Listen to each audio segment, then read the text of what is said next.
দিকে তাকান, পৃথিবীর অবস্থা মোটেও ভালো না। এর মধ্যে সবচেয়ে বেশি খারাপ আমরা মুসলিম কান্ট্রির মানুষ হয়েও কিন্তু আমাদের মুসলমানিত্ব নেই। এটা হলো আমাদের জন্য সবচেয়ে বড় ভয়ঙ্কর এক দিক। কারণ রাসূল বলেছে, যখন ইসলাম গরিব হয়ে যাবে তোমরা তখনই কিয়ামতের অপেক্ষায় থাকবে।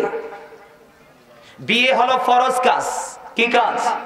দুটি জীবন এক হওয়া। এই ফরজের মধ্যে মিউজিক কি, যেটা একেবারে টোটাল হারাম। তো কি হয়ে গেল? আমরা কি ইসলামের আইন মানছি? কথা বলেন, মানছি? এই যে আমি আসার সময়, আমি যখন আসছি তখন কিন্তু মাগরিবের আজানের প্রায় আধা ঘন্টা বাকি বা তারও বেশি। দেখলাম দুপাশ দিয়ে মানুষ খালি ঢুকতেছে আসতেছে। মানুষগুলো কোথায়? মনে হচ্ছে যে এটা একটা শুটিং স্পট। মনে হয় যে এখানে যে দোকানপাটগুলো বসছে এগুলো শপিং মল, এখান থেকে কিছু শপিং করার জন্য আসছে। এটা কিন্তু মাহফিলের যে পরিবেশ এটা হওয়া উচিত নয়। কারণ এখানে আসলে আপনার গুনাহ মাফ হয়ে যাবে। এই যে আপনারা এতক্ষণ পর্যন্ত তালিম করলেন, আমি আপনাদেরকে বারবার প্রশ্ন করেছি, একটা লোক মাত্র উত্তর দিয়েছে আমার চাচা, তাও কালো। এই জন্য আমার কাছে আল্লাহর কাছেও কালা লোক ভালা, আমার কাছেও কালা লোক ভালা। জোরে কোন সুবহানাল্লাহ, আরো জোরে। আবার বলে মনে মনে কইব, হুজুর তো আপনি দি সুন্দর। তা আমি সুন্দর তো কি হইছে? আমি ভালো হইতে পারলে না ভালো, চামড়া সুন্দর দিয়ে আল্লাহর কিছু যায় আসে? দামি যায় নামাজে খারইছেন তাতেও আল্লাহর কিছু যায় আসে? কথা কি বুঝতে পারছেন? আল্লাহ চায় মানুষের কালবের দিকে। আমি আপনাদেরকে ছোট্ট একটা এক্সাম্পল দিয়ে আজকে আমি আমার আলোচনা যাব। কেন যাব, কেন এক্সাম্পলটা দিব? কারণ আপনাদের অনেক বেশি ঘাটতি। এখনো পর্যন্ত কিন্তু নিজেদেরকে চিনতে পারেননি। এখনো পর্যন্ত যদি চিনতে পারতেন, যিনি তালিম দিয়েছেন উনি যখন তালিম দিচ্ছেন এই প্যান্ডেলে জায়গা হওয়ার মতো কথা না। গত কত তারিখে জলিলিয়া দরবার শরীফে গেলাম, যে গত 17 তারিখে নিয়ে গেছিলাম। ওই যে জলিলিয়া দরবার শরীফ গত 17 তারিখে, ওই যে আল্লামা এম এ জলিল সাহেবের নাম শোনেন নাই আপনারা? আমাদের বাংলাদেশের সুন্নিয়তের একজন রণবীর ছিলেন। ওনারই দরবার 14 বছর হয়েছে, উনি পৃথিবী ছেড়ে চলে গেছে। ওনার দরবারে এবার আমার অদম গুনাহগার কেউ আর স্পেশাল ভাবে ইনভাইট করেছে, আমি গেছি। এই প্যান্ডেলটার মতো কয়টা প্যান্ডেলের সমান হইব রে? আরে তোর বোকার মতো কথা বলস। এই প্যান্ডেলটার মিনিমাম 5 থেকে 6টা প্যান্ডেলের সমান হবে শুধু পুরুষ প্যান্ডেলটা। আমি যখন ঢুকতেছি তখন ওনারা বলছে যে হুজুর, মহিলা এই পর্যন্ত প্যান্ডেলে 5000 ঢুকছে। কত হাজার? কোন ধরনের কোনো বেয়াদবি নাই, কোন ধরনের কোনো শৃঙ্খলতা নাই। পুরুষ যাচ্ছে পুরুষ প্যান্ডেলে, নারী যাচ্ছে নারী প্যান্ডেলে। কেউ কারো দিকে তাকাচ্ছে না, কেউ কাউকে ডিস্টার্ব করছে না। এত সুশৃঙ্খল পরিবেশ। বলে হুজুর কেন বললেন? আমি যখন স্টেজে ধরলাম, জিকির শুরু করলাম, সাতক পাখির মতো প্যান্ডেলটা একটু এলোমেলো ছিল, একেবারে পরিপূর্ণ হয়ে গেল। আর একটা মানুষ কোনো নড়াচড়া নাই, একমাত্র হাজত ছাড়া। বলে হুজুর এই কথাটা কেন বললেন? বলছে এই কারণে আমাদের যেই মানে সেন্সিটিভ ভাবে আমাদেরকে দরবারগুলোতে অ্যাটেন্ড করার কথা, সেই জায়গাটা কিন্তু আমরা করতে পারছি না। তার কারণ কি জানেন? আমরা আমাদেরকে এখনো পর্যন্ত চিনতে পারিনি। আসেন আসেন বসেন। ওনার ছোট ভাই না, আজকের সভাপতি সাহেবের ছোট ভাই, সহ সভাপতি। আলহামদুলিল্লাহ বলেন, আর জোরে বলেন না, আরে জোরে। সম্মানিত উপস্থিতি, এই মানুষটা আপনাদের পীর সাহেব কেবলা, তাই না? আমার সাথে এত গভীর প্রেমের বন্ধন। এবছর বিশ্বাস করুন, আমি গতকালকে অসুস্থ, গতকালকে প্রোগ্রাম ক্যান্সেল করছি।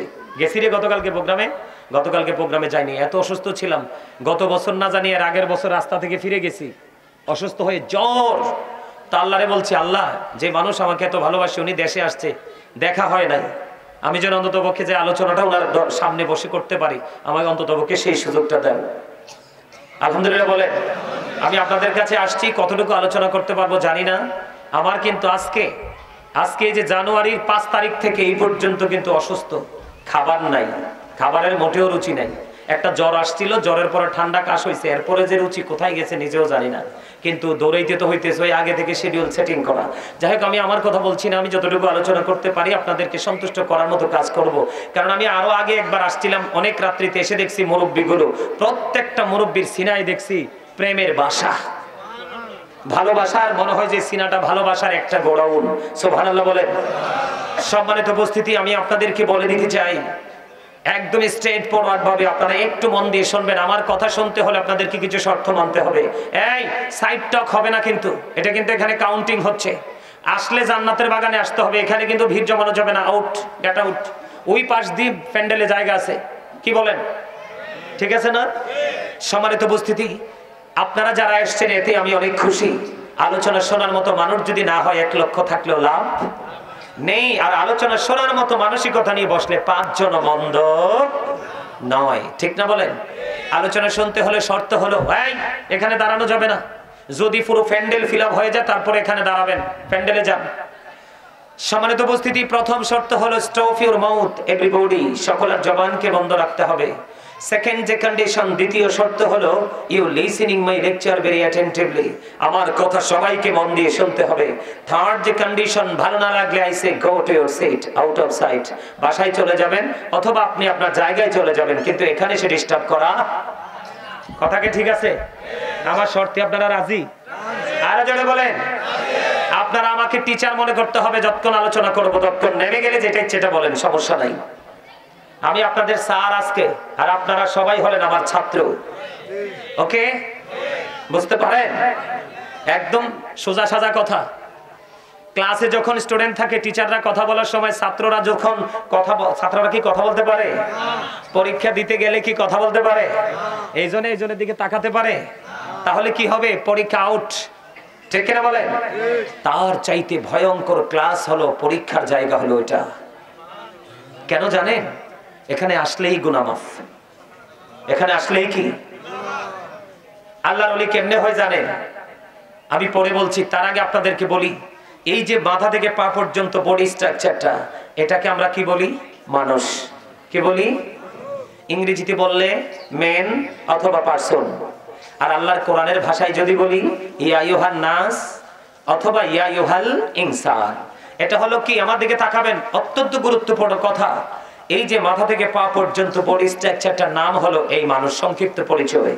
এই মানুষটা কিন্তু আসল নয়। এই মানুষের ভিতরে আরেকটা মানুষ আছে, সেই মানুষটার নাম আল্লাহর কোরআনের ভাষায় আল্লাহ বলেছেন রূহ। এটাকে ইংলিশে বলা হয় সোল, বাংলাতে বলা হয় এটাকে আত্মা। আল্লাহ বলেছেন say the soul is the order of my lord. আল্লাহ বলেছেন কওলির রূহ মিন আমরি রব্বি, first tense, present tense, future tense, অতীত, বর্তমান, ভবিষ্যৎ। এখানে 3টা সময়, 3টা কাল বোঝানো হয়েছে। কয়টা? 3টা। কেন বললাম এই জায়গায়, কেন আসলাম জানেন? কারণ যখন আপনার আমার দেহটা বাবা মায়ের মাঝে, তখন কিন্তু আপনার আমার আসল মানুষটা, যেটা আমার মধ্যে থাকার কারণে আমি জীবিত বা মানুষ হিসাবে মানুষ আমাকে বলে, এই মানুষটা তখন ছিল আলমে আলোহা রুহের জগতে। কোথায়? যখন রুহের জগতে আপনার রুহটা ছিল, তখন কি আপনি আমি মানুষ ছিলাম না। কেউ কিন্তু মানুষ বলার সাহস পাইনি। বাবা মায়ের বিয়ে হলো, মিলন হলো, মায়ের উদরে আপনার আমার বডিটা তৈরি হলো, তখন রুহের জগৎ থেকে ট্রান্সফার করে আপনার আমার ভিতরে রুহটাকে ঢুকিয়ে দিল। সময় মতো মায়ের কলিজা ছেড়ে পৃথিবীতে আসলাম। 7 দিনের দিন, যারা আল্লাহ রাসূলের আইন মেনেছে, 7 দিনের দিন নাম রাখলো, চুল ফালালো, আকিকা দিল। সেই নামকরণ থেকে আজও পর্যন্ত আমি সেই নামেই খেত। কিন্তু এই পর্যন্ত এসেছি, বাকি কতদিন যাব সেটা আপনিও জানেন না, আমিও জানি না। যেদিন আপনার থেকে আবার, যেদিন আপনার মাঝে রুহটা ছিল না, আসল মানুষটা ছিল না, সেদিন আপনাকে আমাকে কেউ মানুষ বলেনি, কারণ আমি মানুষ তো ছিলাম না। দেহ এবং আত্মা মিলে মানুষ হয়। কি হয়? মানুষ হয়। যখন আত্মা মিলে গেল দেহের সাথে, তখনই মানুষ রূপে আসলাম, এখনো মানুষ রূপে আছি। কিন্তু যেদিন আপনার আমার মধ্য থেকে রুহটা চলে যাবে, সেদিন কিন্তু I am a dead, you are dead.